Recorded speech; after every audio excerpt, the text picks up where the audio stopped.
Hi everyone, welcome back to another episode of Olivia Suse Reads. I almost said let's talk about it with Olivia Suse because that's the name of my former podcasts. But I'm getting used to Olivia Suse Reads, okay? So bear with me. Welcome to another episode. If you're here again, thank you so much for listening to me. Thank you so much for subscribing, especially my new subscribers on YouTube. I'm so excited. Anyway, guys, I have very exciting news for us today. So if you're in the media space, especially when it comes to literature, you know that Chimamanda has a new book coming out in March 2025. 2025. I'm so excited. I'm excited because my birthday is March. That's my birth month. So, what's a better birthday present? So, if you're asking, what can I get you for your birthday, Olivia? You already know. Get me a copy of that book. Write it down. Like that's a gift that I want. And if nobody gets me that gift, I'm gonna get myself that gift. I'm gonna give myself that gift. Anyway, so today, one of the books we're going to be talking about, or rather the book we're going to be talking about, is called A Father's Pride by Ndidi Chiazor-Enenmor. Okay? And this book is one of the short-listed books for the Nigerian Prize for Literature 2024. That's 2024. I don't know why I keep saying that. Why do I keep saying 2024 rather than just saying 2024? Anyways, you get it. So it is one of the shortlisted books. So this year's edition of the Nigerian Prize for Literature is about children's fiction, and this is one of the shortlisted books. I have the other shortlisted books here, up of them, and I'm gonna read them, and I'm also going to review them on this podcast. So get ready, keep it coming, okay? Subscribe if you haven't subscribed to my podcast yet.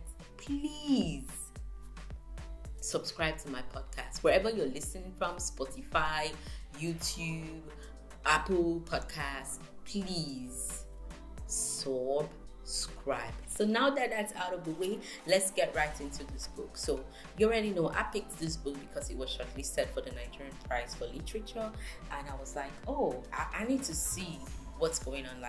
Why did they pick this book? And oh my God, was it right? But trigger warning. Let me first of all give you a trigger warning. This book contains child abuse. It contains child abuse. So if that is something that is a trigger for you, please, you can just, log off from the podcast. You should immediately, leave. Because this book contains, a lot of those things. So now I'm going to read the blurb, so let's get into it.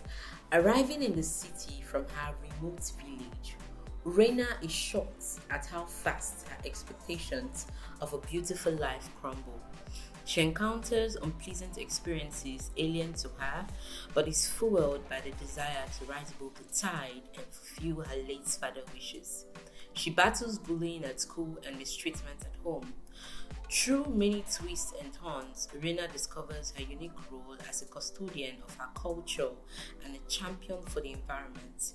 Her story becomes a beacon of hope, shedding light on the need to protect children and promote the Child Rights Act.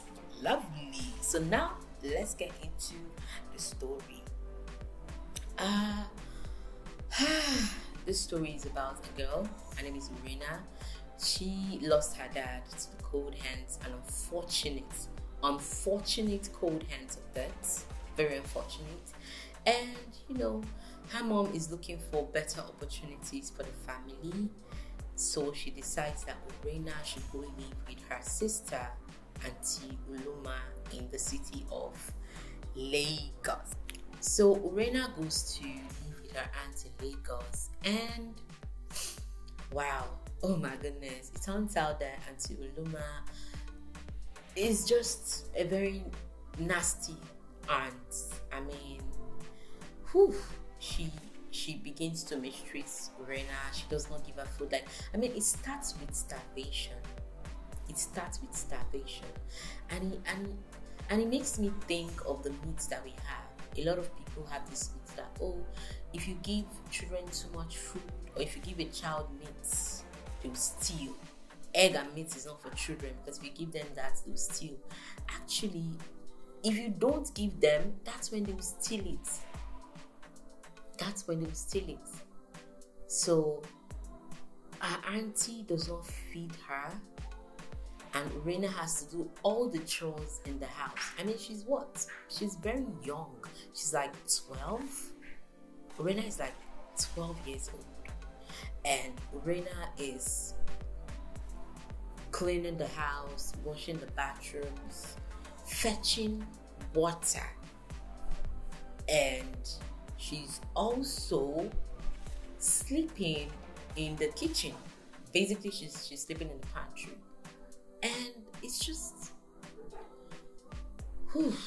this story made me, I teared up. I did, because it was just very, very, and it is realistic, because this is the reality of a lot of people. I grew up in what people would call a public compound, right? If you're a Nigerian, you're going to know this. I grew up in a face me, I face you kind of place. Yeah, a face me, I face you environment. I grew up in Dio, so believe me when I say that this is the reality of a lot of children. And I do understand that children have to help in the house. You have to teach your children to be responsible by giving them house chores. Let them contribute to the upkeep of the house by doing chores but those chores are age appropriate, right? I did not start fetching water at home, because I used to also fetch water from a neighboring borehole, right? A neighborhood borehole. But I didn't start doing that until I was a teenager, and we had different buckets for your size. Rena was carrying a big basin. My mom, even at my age now, I would not be able to do that. Can I do it? Yes, but no. Everybody had your size of rubber for you to carry if you want to go and fetch water. So this was pure maltreatment. And Auntie Oloma could afford to pay Meruas. If you're a Nigerian, you also understand what Meruas mean. She could afford to pay Meruas to come fetch water, but she refused. Even the Aboki, the Merua was like, oh my God, why? Like, this small child, you want this small child to be fetching water for you? And then she registered Loma in school. Hooray for that. But then she did not even buy her a school bag. She bought her she gave her a sack bag to use as school bag. It was crazy. It was absolutely crazy, the maltreatment. Oh my goodness, it was crazy. So we have, that's the story, basically. That's the story. Then the themes, let's now come down to the themes. Physical abuse, obviously. Physical abuse. Talking about not just the flogging and the fact that she has to carry out all these chores that were too much for her.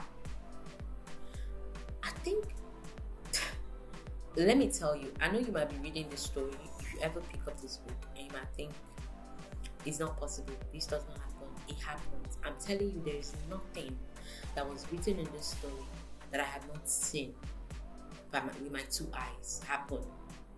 Fetching of water, going to school looking tattered. I've seen it. I told you I grew up in you. I see these things. People who live with their aunties. People who live with even their parents, probably their stepmom. I'm telling you, I've seen these things. This story is 100% correct. And then you're going to see how she puts pepper. She put a pepper mix with the cane and flogged Rena.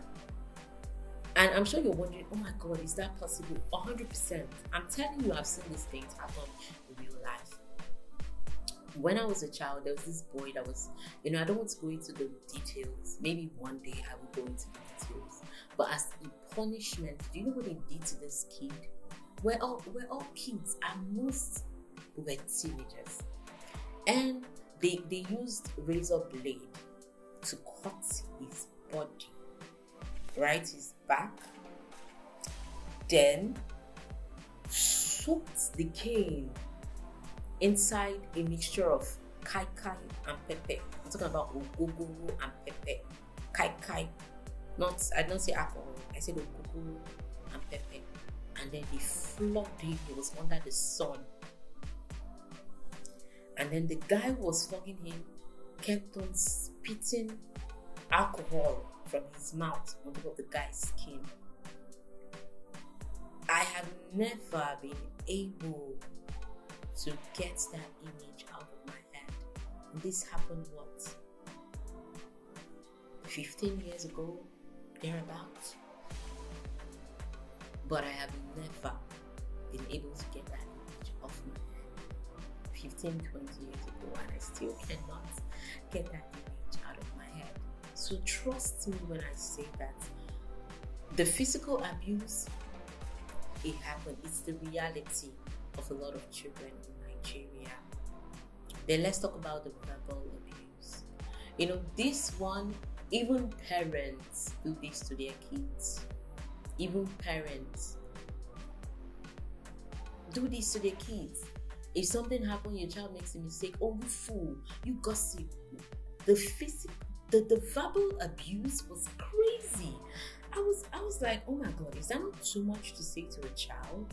Is that not too much to say to a child? Like, irrespective of what happens, is that not too much to say to a child? That's what I was saying to myself throughout this book. I was like, oh my God, that is too much. That is too much. But it is right here in this book. And then we're talking about starvation. Right now, I'm starving myself as an adult because I'm trying to lose some weight. But even when the hunger catches me, I don't care if it's 9 o'clock. I'm going to make custard. I'm going to make custard or oats. What do you mean? Starvation? And I'm an adult. And I ate, but I'm just still hungry. Maybe later in the day. I'm talking about you starving a child. Waking up a child in the morning, telling them to do house chores, fetch water, all those things. And then you don't feed them.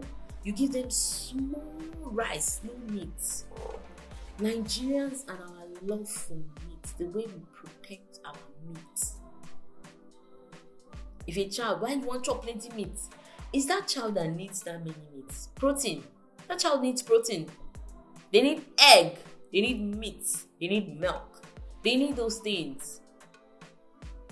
You will not give your child enough meat. You pack it, daddy's plate. You will give daddy 5 meats. But picking now 1 meat you will give. Who needs more meat, daddy or the child? I'm telling you all, please, let's reconsider some of the things that we do. Okay? If I drag you, sorry, but oh my God, the starvation, that one, oh Lord, have mercy. I'm telling you that there were tears in my eyes. But in all of this, Rena is a hard-working girl. A hard-working girl with dreams. She never gave up hope. Rena never gave up hope. Never. She tried her best. Out of all the maltreatment that her auntie gave to her, she never stole from her aunt. She never stole from the kitchen. She did not steal anything. If somebody gives her, she says thank you. She's grateful. Rena is a hardworking child. Rena, super hardworking. Super hardworking. She was truly her father's pride. Truly her father's pride. And Auntie Uloma, when you come to the character of Auntie Uloma, that woman, oh my God. Oh my God. I mean, we do see these things every time. We see, especially if you're Nigerian, you're going to relate to this book if you're a Nigerian or if you've ever lived in Nigeria.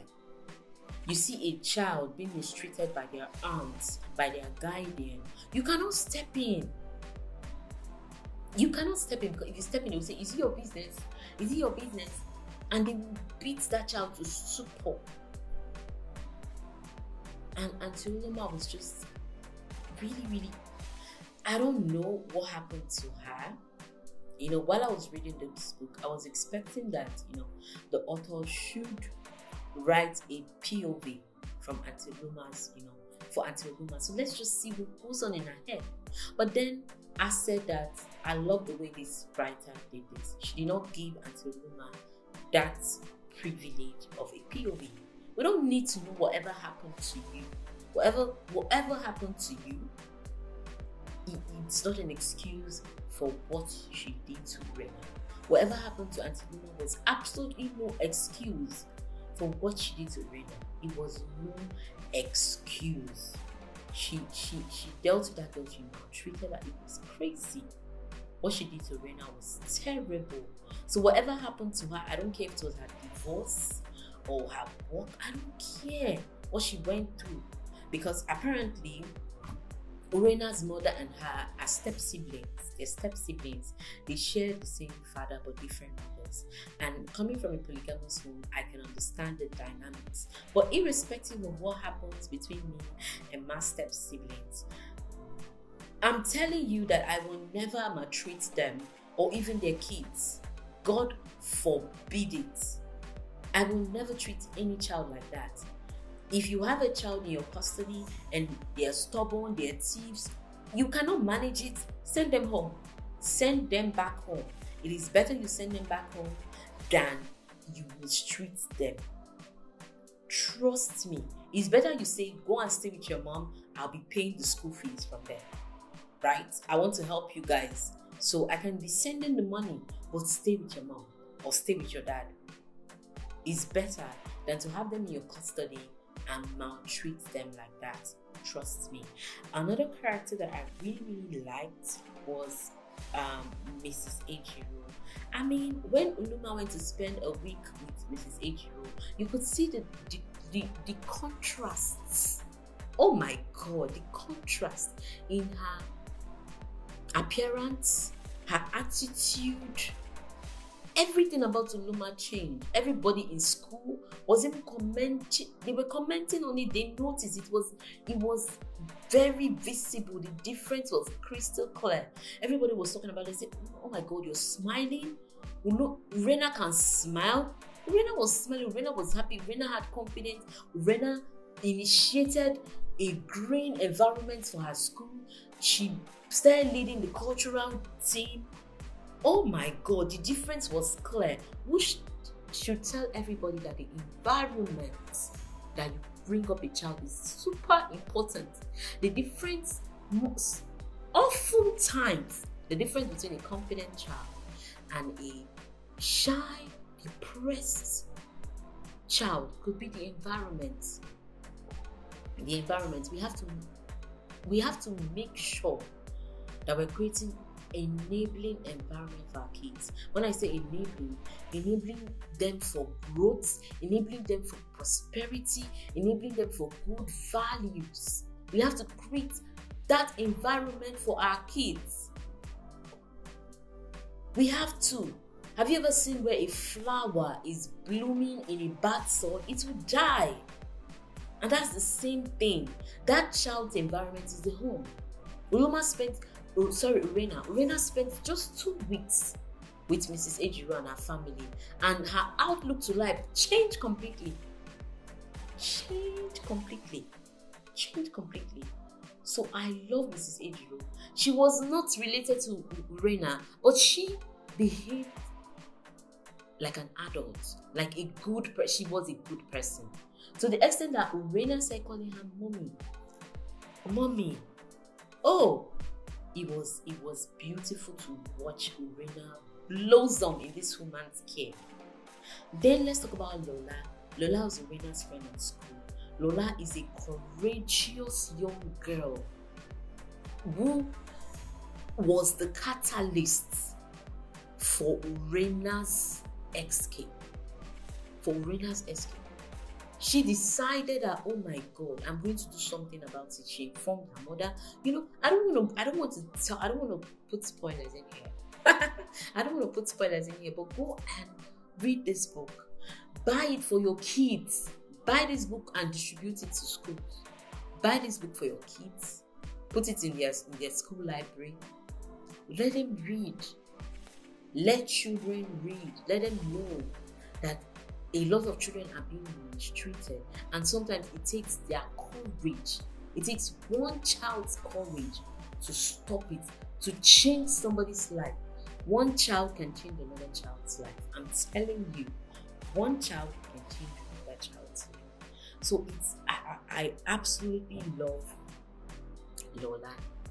If you read this book, you're going to also meet other characters that you love. Like Iya Alakara. Oh, lovely woman. I'm going to rate this book a 5-star. Yes, I'm going to give this book a 5-star because it was lovely, a very easy read, by the way. Remember that this is children's literature, so super easy to read. I read this in under 3 hours. Minus walk and other distractions. It was super easy to read, and it carries a lot of values, lessons that I think very valuable to children in these days. And one thing I want to point out about abuse is that whenever somebody speaks out, whenever the victim speaks out, you see that the abuser would punish them for speaking out. The victim will now be scared of speaking out again. That's why when you say, oh, let the victim speak out, even when they don't mean to speak out, the abuser punishes them for even having the courage. They punish their courage.